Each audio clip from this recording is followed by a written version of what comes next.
Alors, je te fais cette vidéo pour te parler des effets de la colère, pour mieux comprendre en fait comment tout est interrelié dans notre corps. Alors, ce qu'il faut savoir, c'est que moi, par exemple, la colère, c'est pas mon énergie favorite. J'aime pas me mettre en colère.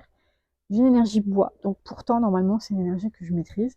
Sauf que comme tout ce qu'on maîtrise, c'est quelque part ce qu'on a à expérimenter. Donc j'ai longtemps réfréné la colère, enfin inconsciemment, puisque je ne savais pas me mettre en colère. Jusqu'à ce que un événement dans ma vie, à un moment donné, fasse que je me mette en colère. C'est monté du bas du corps. Et c'est sorti, je ne pouvais pas contrôler. Et j'ai crié une phrase, tac, qui venait poser la colère. C'était vraiment très intéressant. Et après, qu'est-ce que j'étais bien. Avec le temps, après, j'ai pu me mettre en colère moindrement, poser mes limites et tout ça. Et puis, il n'y a pas si longtemps que, avant-hier, j'ai eu de nouveau une montée de mon corps, comme ça, de colère en une phrase que j'ai criée. Et c'est sorti.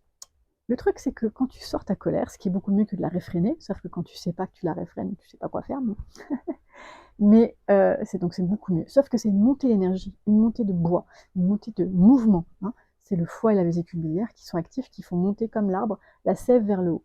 Et donc dans ce temps-là, après, ton corps va chercher à évacuer cette montée, et souvent sous forme de chaleur ou de tension. Pourquoi? Parce que c'est le feu et le métal qui vont permettre d'évacuer cette montée. Donc je fais référence ici à la médecine chinoise. Donc soit tu vas te retrouver avec des coups de chaud, saigner du nez, un mal de tête, des tensions cervicales, des douleurs partout, ou comme moi, tu vas avoir des moustiques qui vont te piquer. Et les moustiques qui piquent vont travailler sur l'énergie feu. Et c'est comme s'ils avaient piqué au point où l'énergie était stockée. Et donc, je vais te montrer le résultat. Donc, comme tu peux voir, nous avons une cheville très enflée et ici un pied tout boudiné. J'aurais pu m'éviter ceci si après mon coup de colère, j'avais par exemple respiré profondément en soufflant longtemps, comme ceci.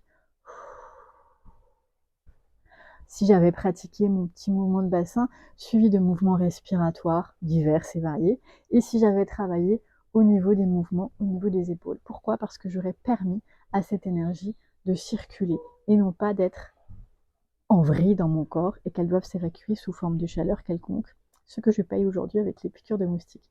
Tu peux te dire que ça n'a pas de lien, ceci dit, c'est pas la première fois que ça m'arrive, et j'ai fait des recherches physiologiques, et ça fait beaucoup de sens. Donc je voulais juste te partager ça, que parfois, tu peux avoir des événements qui vont te permettre de mieux te comprendre. Et c'est mon terrain de jeu, c'est mieux comprendre le corps, le lire, faire des liens avec tout pour t'aider à le reprogrammer, à être dans sa physiologie naturelle.